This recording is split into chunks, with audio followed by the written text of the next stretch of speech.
Bagaimana kita ini menyongsong, menjemput rezeki agar rezeki kita ini berkah.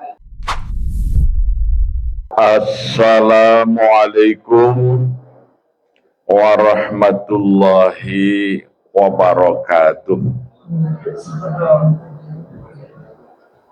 Alhamdulillahi haqqa hamdih walaka syukrih nahmaduhu wa nasta'inuhu wa nastaghfiruh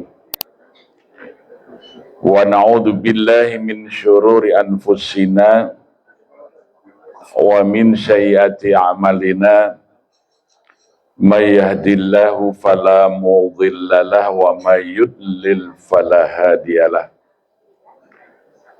wa asyhadu an la ilaha illallah wahdahu la syarikalah wa asyhadu anna muhammadan abduhu wa rasuluhu la rasula wa la nabiyya ba'dah. Allahumma salli wa sallim wa barik ala sayyidina Muhammad wa ala alihi wa sahbihi wa mawalah, amma ba'd. Raditu billahi rabba wa bil islami dina wa bi muhammadin nabiyya wa rasula. Rabbi zidni ilma warzuqni fahma, amin. Yang saya hormati Sohibul Hajat Bapak Sugeng Riono serta Ibu dan keluarga besar Prima SR. Yang saya hormati Bapak Bupati Sleman atau yang mewakili Bapak Dandim Sleman dari Polres, dan juga bapak-bapak, ibu-ibu dari dinas-dinas yang terkait, juga pengurus PHRI yang hadir, beserta seluruh hadirin wal hadirat yang saya hormati dan dimuliakan Allah. Kita bersyukur pagi ini dapat bersama-sama berada di dalam majelis tasyakur ini, di mana Bapak dan Ibu Sugeng Riono mensyukuri nikmat Allah Subhanahu wa Ta'ala atas peresmian hotel dan convention ini, ya. Mudah-mudahan dengan bersyukur itu Allah akan menambah nikmatnya. Karena memang Allah menyatakan la in syakartum la azidannakum wa la in kafartum inna adabi lasyadid. Jika ya kalian dapat bersyukur, ya, maka Allah akan menambah nikmat. Wala in kafartum, tapi kalau sampai kufur, tidak bisa bersyukur, inna adabi lasyadid, sesungguhnya siksaku sangat pedih.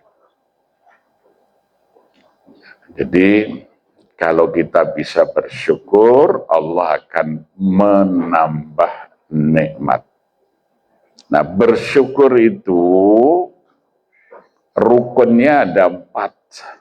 Artinya orang baru bisa dikatakan bersyukur kalau melakukan 4 hal. Ya.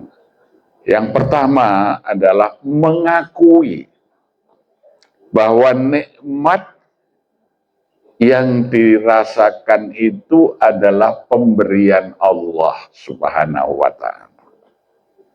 Nikmat yang diterima itu anugerah. Karena kadang-kadang manusia itu ketika sedang menerima nikmat, dia menganggap nikmat itu semata-mata adalah hasil dari usahanya sendiri. Sering tidak mengakui bahwa itu adalah karunia, itu adalah anugerah. Maka orang disebut bersyukur kalau dia bisa mengakui bahwa nikmat yang diterima ini karunia dari Allah Subhanahu wa Ta'ala. Ya. Jadi Pak Sugeng ini Masya Allah nerima nikmat banyak. Ya, pensiun sebagai hakim tinggi di Jakarta dengan husnul khotimah, berakhir dengan baik. Di tengah banyak hakim yang kena masalah. Sekarang bisa pensiun tanpa masalah itu sudah satu nikmat. Bahkan baru diangkat jadi menteri ada, sudah ketangkap, sudah ada sekarang. Ya, ya apalagi hakim ya, karena hakim itu pemegang palu, itu godaannya banyak sekali. Maka hakim itu kan singkatan, hakim hubungi aku kalau ingin menang. Jadi hakim itu hubungi aku kalau ingin menang ya. Maka banyak orang yang menghubungi hakim untuk memenangkan perkara. Ya. Jadi Masya Allah bisa pensiun tanpa masalah itu sekarang sudah sesuatu yang luar biasa. Karena orang berhenti jadi presiden itu bermasalah aja repot tuh ya. Gitu. Harus melaporkan warganya ke polisi. Jadi ini problem-problem masyarakat kita hari ini. Yang kedua, bisa kemudian leluasa menikmati pensiun, bahkan ya ini bisa mungkin ya bisa mengisi waktunya untuk menjemput rezeki yang lebih besar, yang lebih barokah, lebih baik dengan mengelola usaha atau bisnis hotel dan convention ini. Ya. Jadi yang pertama adalah mengakui nikmat itu karunia pemberian Allah. Yang kedua, memuji Allah karena nikmatnya itu dengan mengucapkan alhamdulillah. Jadi hatinya mengakui ini, wah saya diberi karunia Allah, diberi nikmat ini. Maka kemudian mulutnya, lesannya memuji Allah. Alhamdulillah, segala puji adalah milik Allah. Kemudian yang ketiga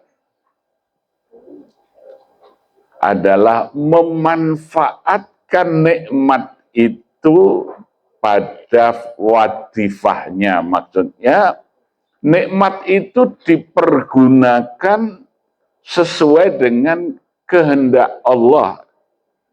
Yaitu nikmat itu digunakan untuk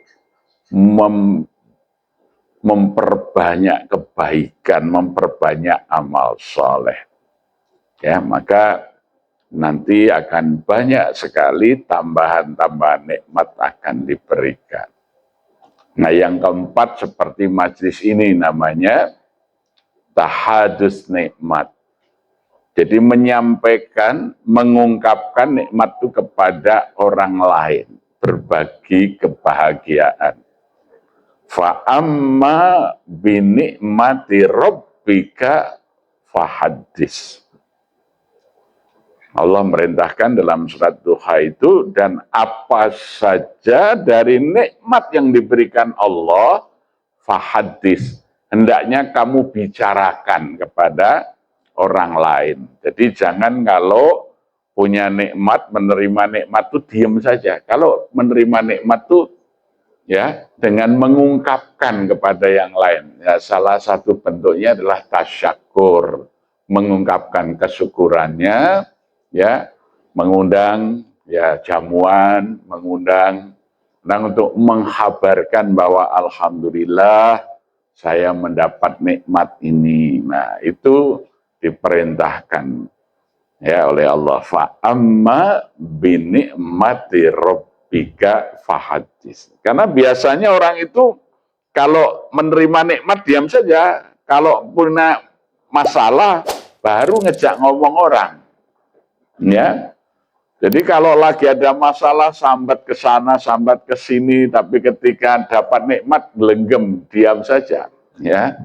Nah, maka Allah perintahkan fa amma binikmati rabbika fahadis. Maka nikmat dari Tuhanmu yang kau terima itu fahadis, kamu hendaknya bicarakan.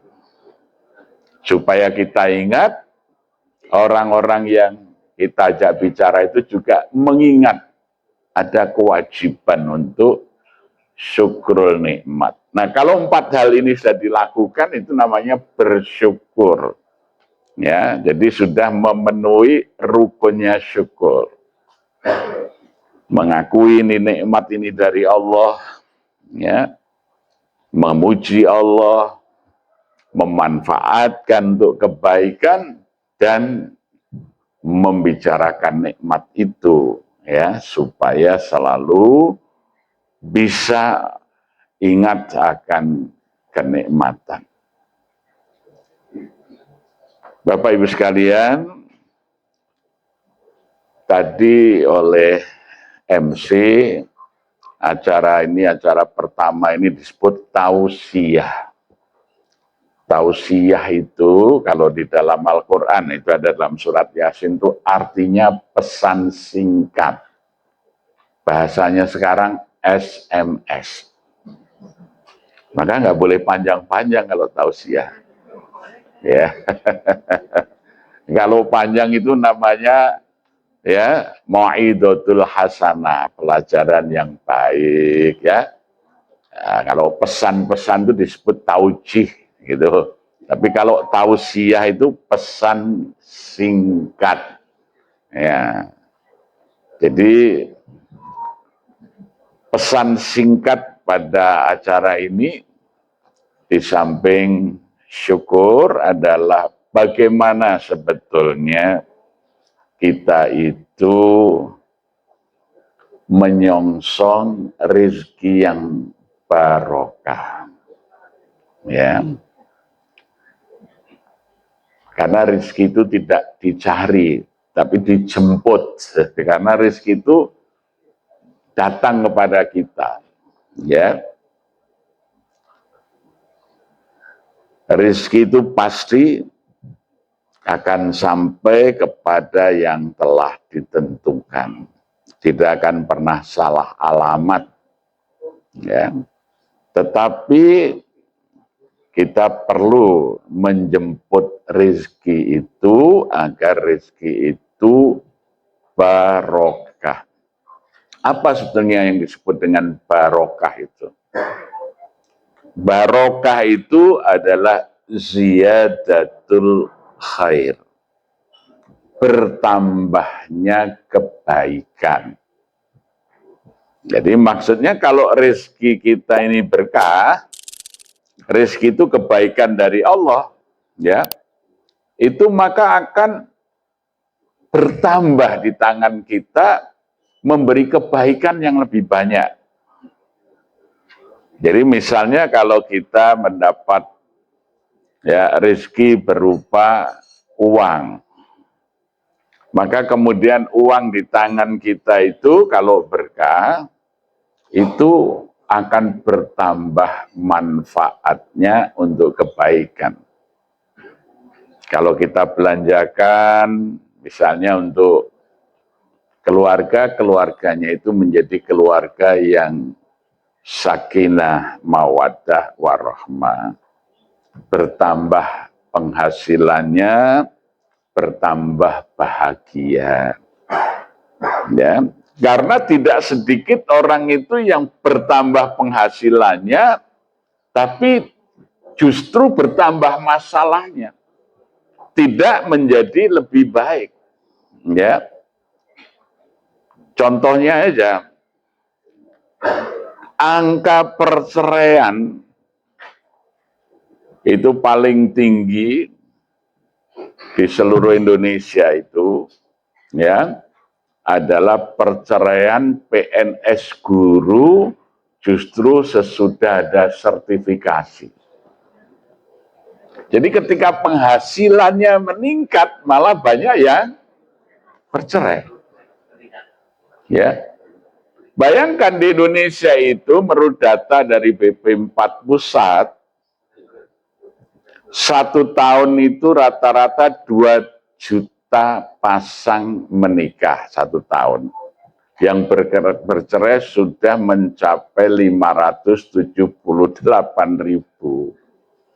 Sangat besar angkanya perceraian sekarang ini. Ya, jadi keluarga-keluarga ini banyak mengalami quasi broken home, ya, jadi broken home yang semu itu sepertinya masih rukun kalau acara ini seragam gitu, tapi hati ini wis seragam, wis dewi-dewi, ya, gitu, ya. Nah, justru di saat mereka punya penghasilan yang banyak, itu artinya apa? Tidak ada keberkahan di dalam rezekinya itu. Jadi justru bertambah penghasilannya, tidak menambah kebahagiaan di dalam kehidupan. Banyak anak-anak itu dengan keluarga yang cukup, tapi kenakalannya tidak terkendali. Ya. Sehingga sekarang ini banyak anak-anak bermasalah justru ketika kehidupan mereka sudah mudah.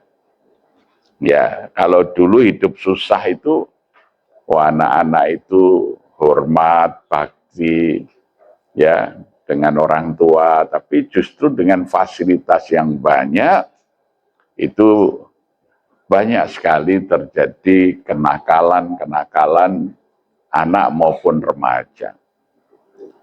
Artinya, rezekinya tidak barokah.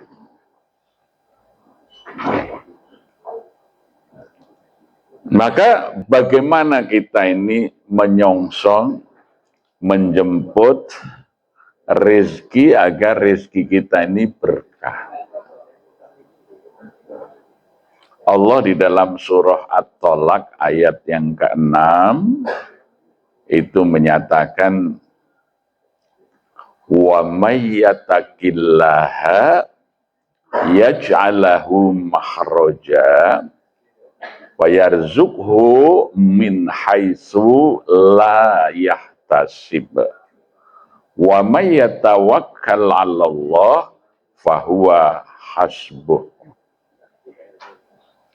Barang siapa bertakwa kepada Allah, Allah akan memberi jalan keluar dari setiap kesulitannya.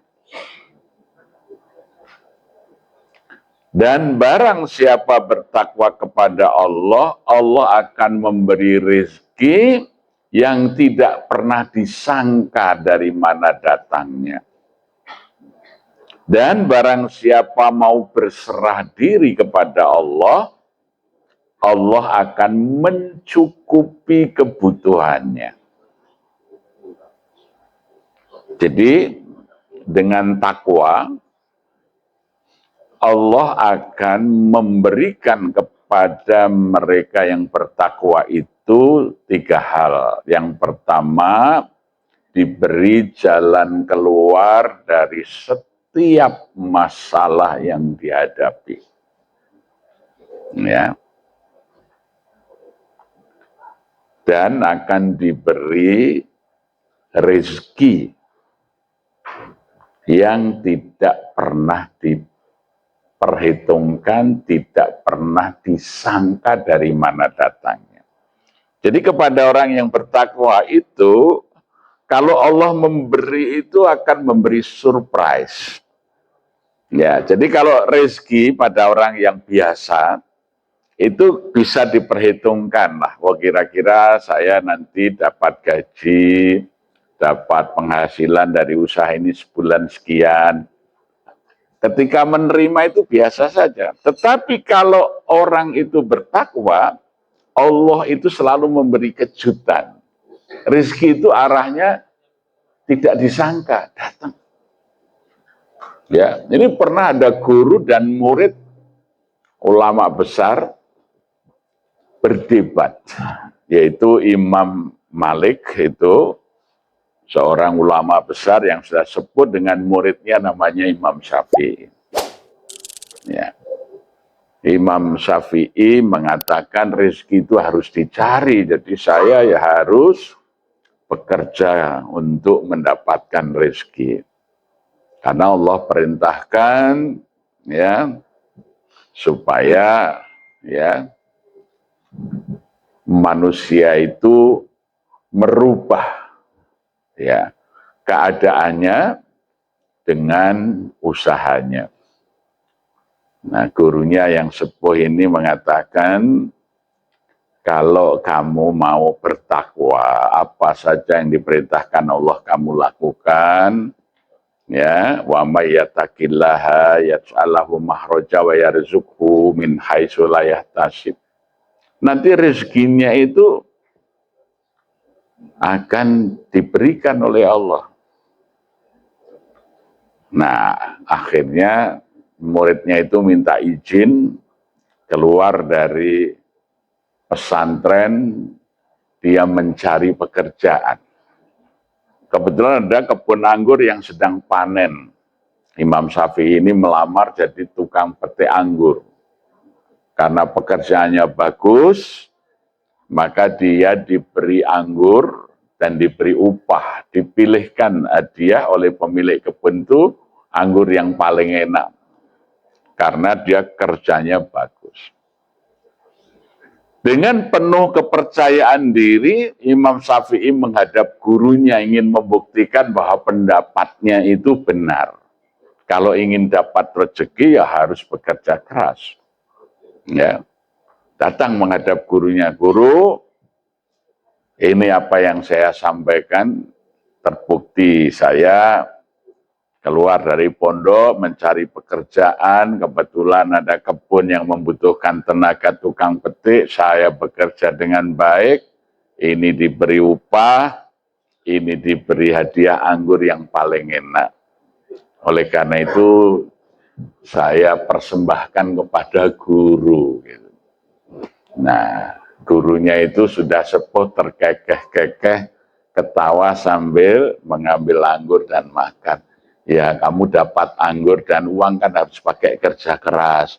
Lah saya ini yang penting berdoa, ibadah, ternyata anggur sama uangnya datang sendiri ke meja saya. Kamu yang ngantar, kan gitu ya. Jadi ya mendapat ya, yang satu mendapat dengan kerja, yang satu mendapat karunia tadi min haitsu la yahtasib. Ya, jadi ada makomnya.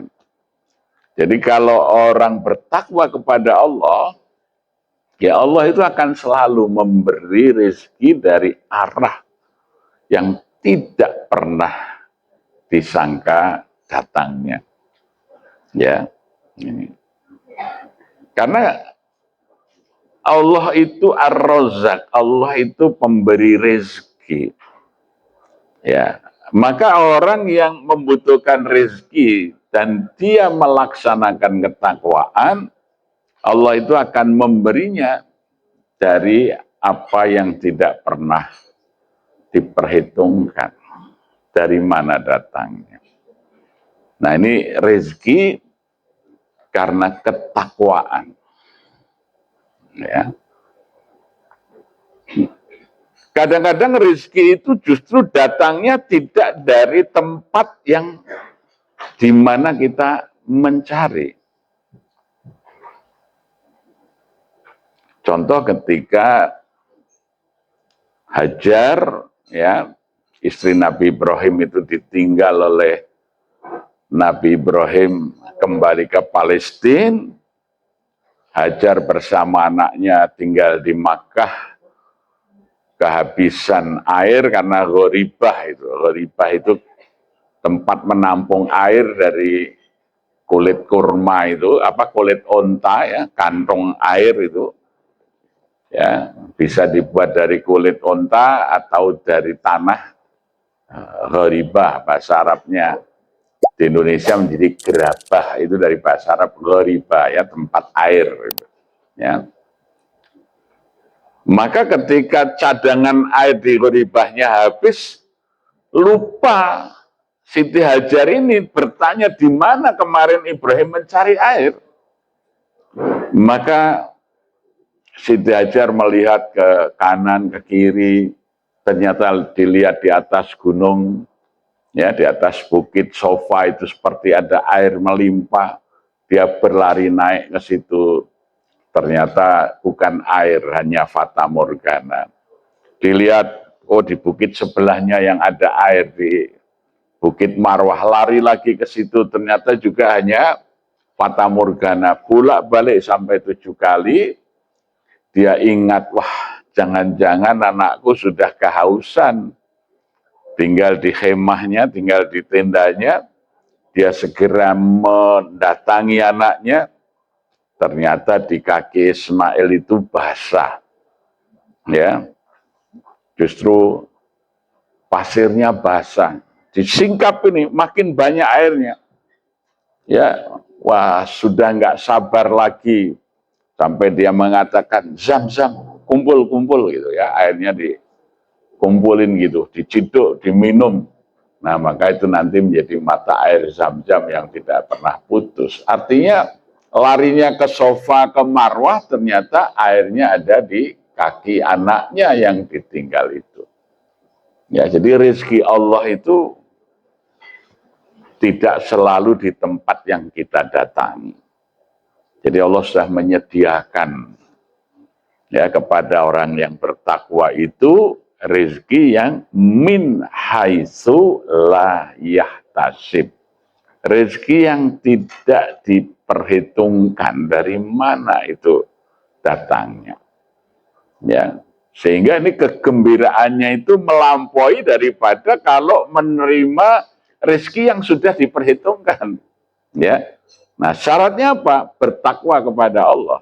Jadi kalau bertakwa kepada Allah, Allah lah yang akan memberikan rezeki min haitsu la yahtasib. Ya, dari mana dia tidak pernah memperhitungkan itu. Nah, oleh karena itu kalau kita menjemput rezeki, ya, hendaknya niat kita itu adalah melaksanakan perintah Allah. Ya, karena tugas manusia di dunia itu bagi orang yang beriman hanya 5 saja. Yang pertama, menuntut ilmu. Jadi kita ini wajib menuntut ilmu. Yang kedua adalah melakukan ibadah kepada Allah. Yang ketiga, berusaha mencukupi kebutuhan hidup dengan usaha. Yang keempat, menolong orang lain. Yang kelima, bersenang-senang yang halal. Ya, jadi orang yang bertakwa, orang yang beriman itu waktunya habis untuk 5 perkara ini. 1, menuntut ilmu. Barang siapa yang tidak bertambah ilmunya dalam satu hari, maka tidak diberkahi oleh Allah. Ya, Rasulullah mengatakan, "Idza atatska yaum la asdadu ilman yuqaribuni ilallah azza wa jal la burikali ila tulu'i syamsi dzalikal yaum." Apabila datang kepadaku suatu hari, di hari itu tidak bertambah ilmuku, la asdatu ilman, tidak bertambah ilmuku, yuqaribuni ilallah azza wa jalla, ilmu yang membuat aku lebih dekat kepada Allah, la burikali, maka di hari itu saya tidak mendapat berkah, ila tulu'i syamsi dzalikal yaum, sampai terbenamnya matahari di hari itu. Jadi kalau kita tidak bertambah ilmu yang mendekatkan diri kita kepada Allah, maka hidup kita tidak berkah, termasuk rezeki kita tidak berkah. Jadi kalau ingin rezeki kita berkah, harus menyisihkan waktu dalam setiap harinya, menambah ilmu yang membuat kita lebih dekat kepada Allah. Ya, karena perjalanan hidup manusia itu kan menuju kepada Allah. Ya, dulu berasal dari Allah menuju Allah. Inna lillahi wa inna ilaihi raji'un. Ya, maka dulu kalau para pujangga Jawa dulu menggambarkan ya, tembang itu ya, perjalanan manusia dari lahir sampai mati. Ya, dimulai dari tembang Mas Kumambang, ya, itu ketika manusia masih di alam rahim, hidup di rahim ibunya. Nanti setelah Mas Kumambang terus micil, lahir, ya, pada saat lahir. Kalau sudah micil terus apa? Dandang gulo, masa kecil itu digulo wentah. Ya. Nanti setelah dandang gulo masuk masa remaja, namanya sinom. Ya, tembangnya sinom. Ya. Sinom itu penuh pesona ketika masih muda itu toh. Maka kalau orang jadi manten, orang menikah itu dulu sinomnya dikerik. Ya, sinom itu bulu-bulu yang lembut itu ya. Dikerik itu supaya ingat, kowe iki wis arep dadi ibu wis ora nom gitu nantinya. Ya, sinomnya dikerik. Ya, sinom ya. Nah, masih muda itu penuh pesona. Ya, itu. Maka kemudian memunculkan asmoro dono. Nah, kalau sudah karena terpikat satu sama lain, tumbuhlah asmara. Nah, maka kemudian setelah itu tembangnya gambuh. Keluargane wis jumbuh, rembukan, dinikahkan, itu. Maka kalau sudah gambuh itu nanti diberi nasihat pergaulan bersuami istri bagaimana ya. Sekar gambuh ping catur kang cinatur olah kang kalantur tanpa tutur ya katulo-tulo katali. Ya itu. Nah, setelah gambuh terus apa? Kinanti. Jadi kalau sudah gambuh dinikahkan terus manten anyar itu di mana-mana diganti, digandeng. Itu kinanti bareng runtang runtung rerentengan kadya mimilan mintuno. Nah, sesudah kinanti apa? Durmo, ya. Nah, maka rezekinya akan diberikan oleh Allah yang banyak, maka dia akan ya diberi tugas mendarma baktikan hidup. Nah, setelah durmo hati-hati nanti terus pangkur tembangnya. Apa pangkur? Apa-apane diukur, tensi diukur, gula darah diukur, ya, kolesterol diukur. Itu artinya perjalanan hidupnya sudah sampai pangkur itu, ya. Apa-apane wis diukur, ya. Maka mingkar mingkuring angkoro. Jadi sudah harus mulai mingkur dari angkoro, harus mulai meninggalkan angkara murka karena sudah tanda-tanda itu sudah pangkur, apa-apane diukur. Nah, kalau diteruskan setelah pangkur, tembangnya megat ruh. Ruh jaluk pegat. Sudah rohnya keluar dari rogo itu ya. Mogo sukmo ninggal ke rogo, botongo menjadi batang ya. Itu. Nah, maka terus tembangnya pocong dipocong ya. Nah, itu. Jadi itu ya perjalanan hidup manusia dari Mas Kumambang sampai pocong sampai nanti puncaknya sekarang sudah jarang sekali namanya wilang roh. Tembang wilang roh itu ya menggambarkan bagaimana pertanyaan di dalam kubur kepada roh yang orang meninggal itu ya. Jadi kita itu hidup bisa diukur dengan tembang itu. Sekarang ini kita ini apa ini? Ya, kalau Pak Sugeng ini hari ini ya kelihatannya tahapnya durmo ini. Jadi pensiun, penerima pensiunan mengembangkan usaha bisnisnya lain ya jaga. Mudah-mudahan ya sehat. Ya, tapi ya kalau sudah mulai apa-apanya diukur lah itu ya. Pangkur itu ya nanti. Ya.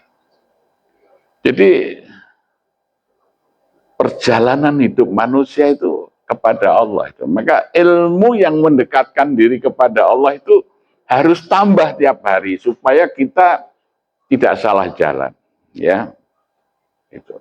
Tidak menyesal di kemudian hari. Ya. Nah, sebab kalau sudah megatruh itu makanya terus tembangnya pucung. Pucung itu tembangi sini batangan, batang. Batang itu artinya bedean. Ya, gitu. Maka kalau kita nyanyi tembang pucung itu kan isinya bedean, teka-teki. Bapak pucung, tutu watu, tutu gunung, sangkani sabrang, yen lumaku si pucung lambean grono. Nah, apa ini? Ya, gajah. Jadi si pucung itu apa? Dudu watu, dudu gunung, tapi gede gitu ya, hitam ya.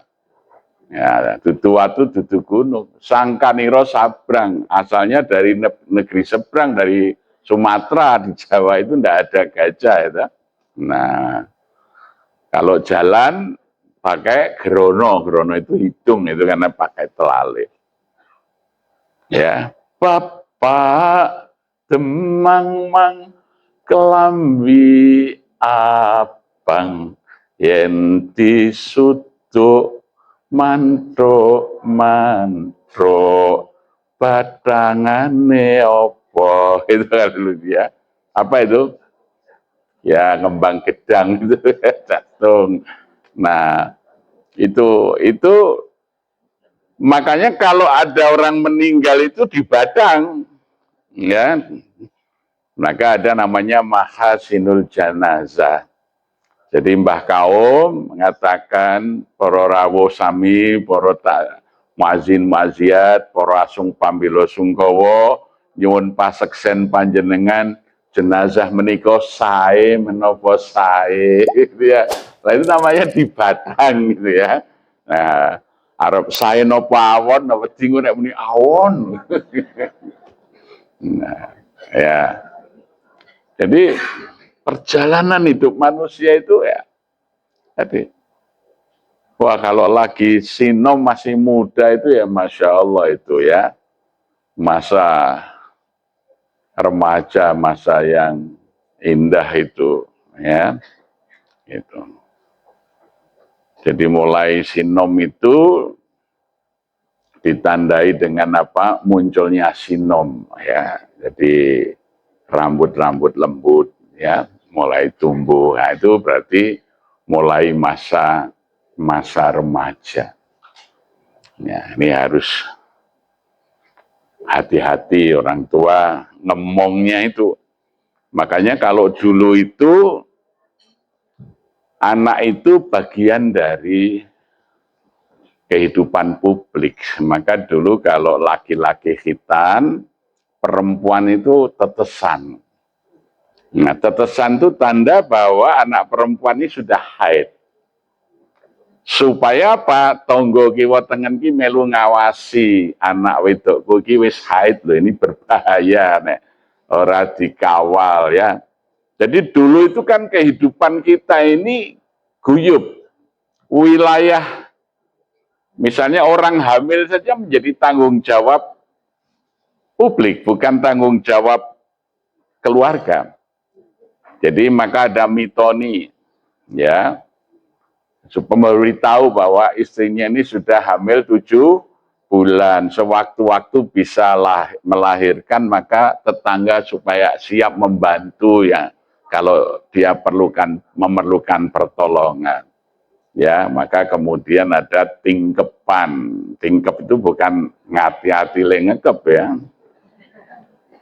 Tapi tingkepan itu ya itu dulu kan ada Nyai Satingkep dengan ya suaminya itu ndak punya anak, minta punya anak, kemudian wah punya anak banyak sekali, maka disebut Ki Brayut gitu ya. Di sini nih Brayut dari mana ini?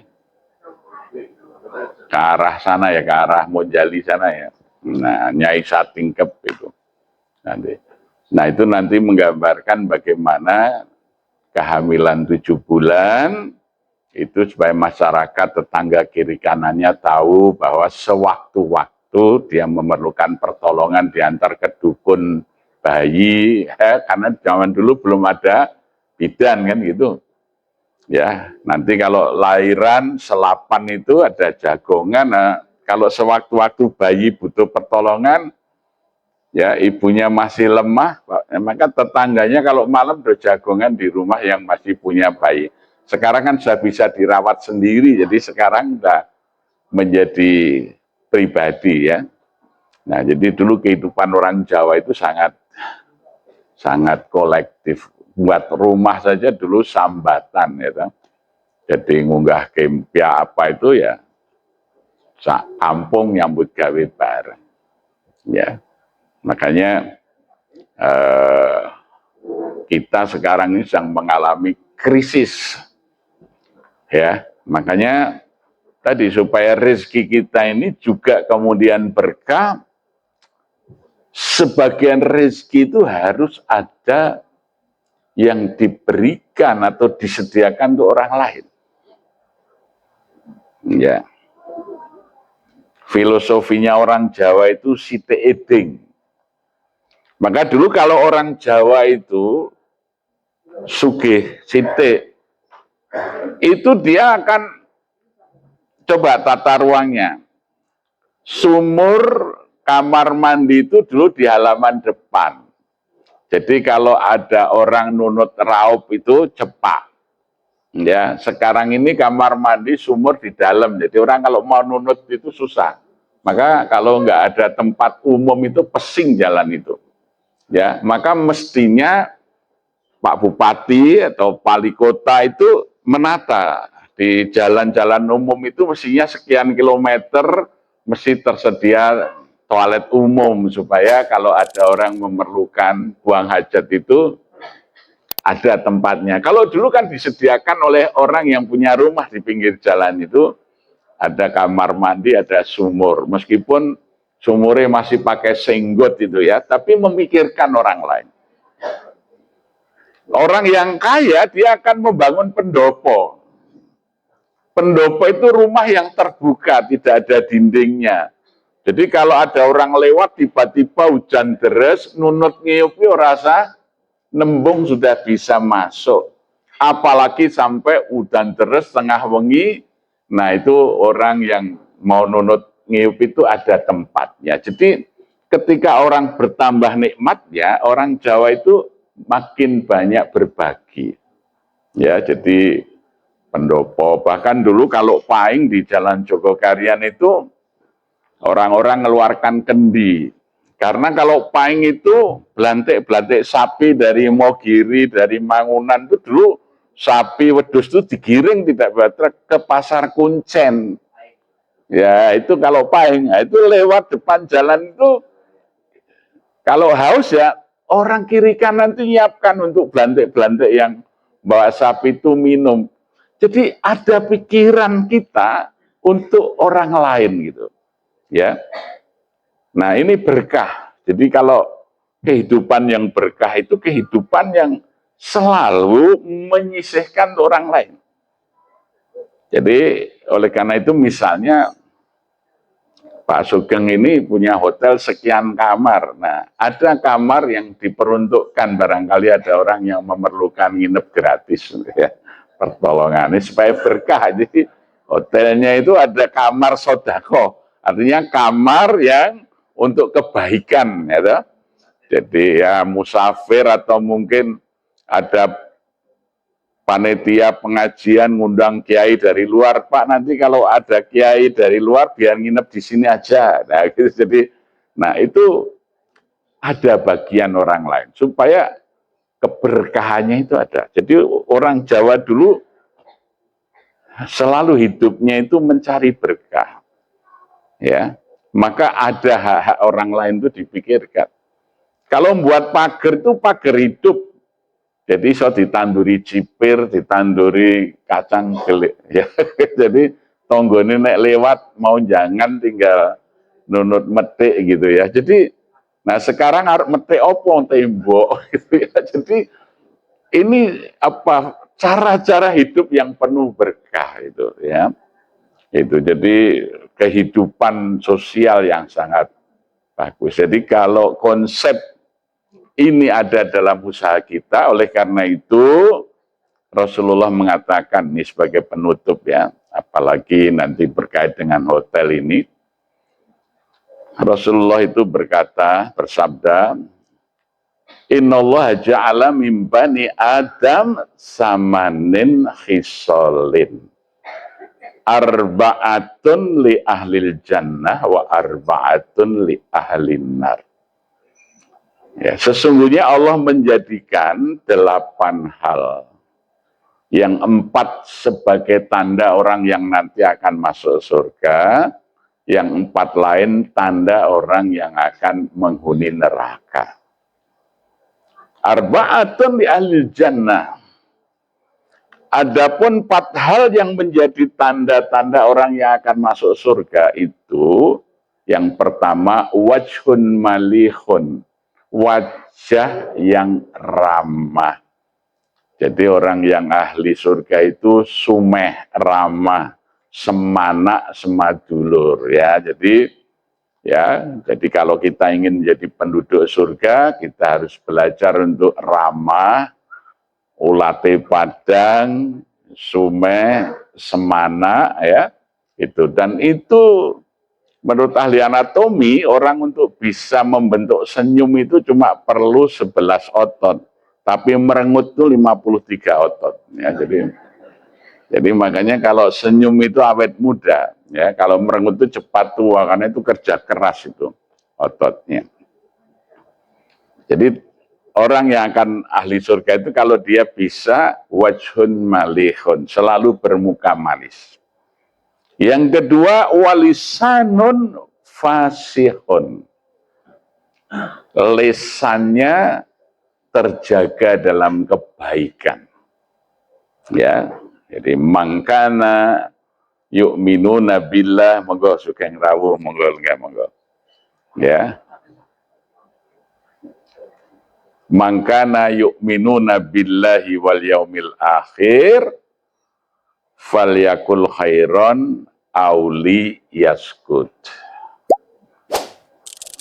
Barang siapa yang beriman kepada Allah dan hari akhir, hendaknya dia bicara yang baik atau diam. Ya. Makanya kalau orang Jawa dulu, ya, batiknya itu motifnya 3. Batik asli itu motifnya cuma 3. 1, peksi atau kukilo, burung, entah gambarnya sayap, burung ya, itu, atau lunglungan, ngulung. Lunglungan itu apa? Daun, ya, motifnya, atau kusumo. Ya, jadi itu kukilo itu burung, tapi kukilo itu dari bahasa Arab kulkilah, bicaralah yang perlu saja. Jadi kalau orang pakai batik ada motifnya burung kok cerewet, itu berarti dia nggak paham dengan nasihatnya itu. Jadi batik ya.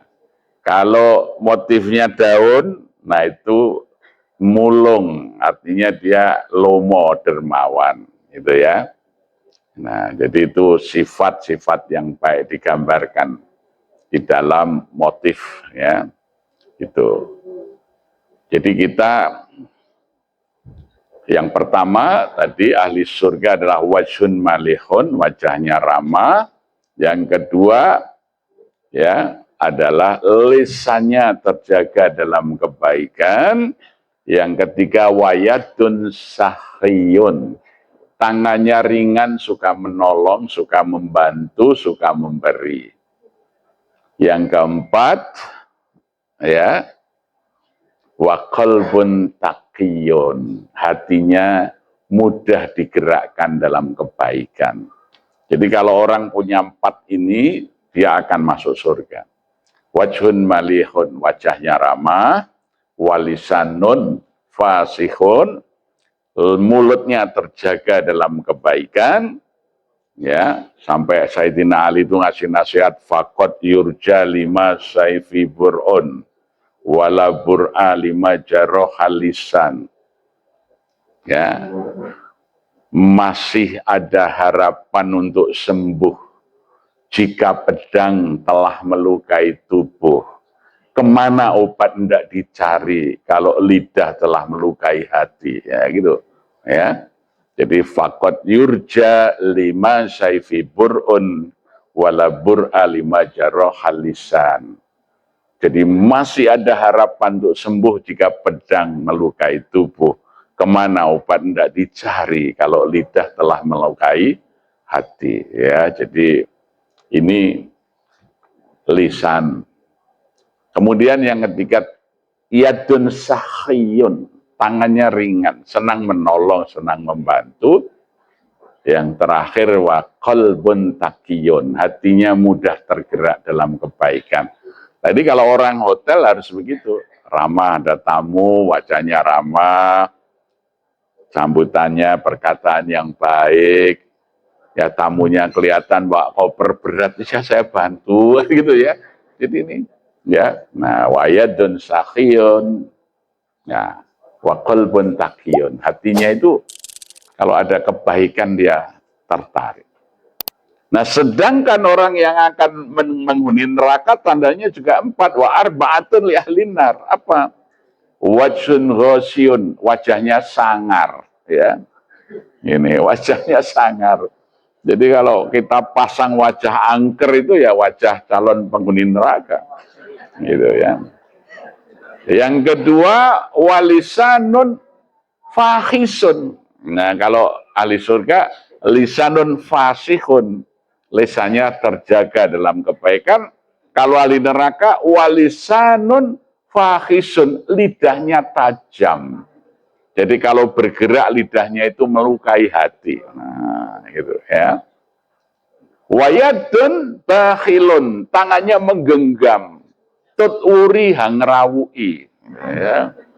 Jadi makanya digambarkan kalau dalam pewayangan itu buto. Buto itu ya suaranya keras, mulutnya terbuka, tangannya yang bergerak cuma satu nek wayang buto itu. Ya. Nah, jadi kalau dia ngambil gegem orang metu. Dipek dewi gitu ya. Jadi itu serakah. Ya kata Pak Prabowo serakah nomik katanya sekarang ini ya. Jadi keserakahan yang luar biasa. Ya. Jadi wayadun bakhilun, tangannya itu gegem ya. Kikir. Ahli neraka itu kikir. Kemudian yang keempat wa qalbun ya syadidun, hatinya keras, tidak ada tasamuh, tidak ada toleransi, selalu merasa benar sendiri, ya tidak pernah mengalah. Nah itulah ahli neraka. Jadi 4 tanda ini. Nah oleh karena itu kita mesti belajar di dalam hidup ini untuk selalu mencoba untuk mencocokkan kehidupan kita ini dengan gaya hidupnya ahli surga. Wajah yang ramah, lisan yang fasih, tangan yang ringan, suka membantu, suka memberi, dan hati yang mudah tergerak dalam kebaikan. Ya. Nah nanti rezekinya itu akan diberikan oleh Allah, ya, karena apa? Ya, kehidupan duniawinya itu nanti ahli surga itu juga sudah surgawi. Artinya sudah mendapat jalan untuk selalu hidup di dalam kenikmatan. Ya. Jadi oleh karena itu, monggo kita berusaha di dalam kehidupan kita ini meningkatkan, menambah ilmu kita yang mendorong kita lebih dekat kepada Allah sehingga hidup kita itu barokah. Saya kira demikian tausiah, dan ini sudah panjang ya, mestinya tausiah itu singkat. Saya mohon maaf, mudah-mudahan bermanfaat. Kalau ada salah dan khilafnya mohon dimaafkan. Kupat janure tuwa nyuwun lepat, ini menawi lepat nyuwun panga. Para kupat duduhe santen kata lepat nyuwun pangapunten. Kupat gadu-gadu menikawa kathah lepat menjang boten badhe mindho. Monggo kita doa ya. Saya akan mengantarkan doa untuk kebaikan kita semuanya, terutama untuk kebaikan keluarga Bapak Sugeng Riono, kebaikan usahanya, keberkahan rezekinya, kesehatan dan panjang umur. Okay. Mudah-mudahan kita semuanya mendapatkan nikmat yang demikian.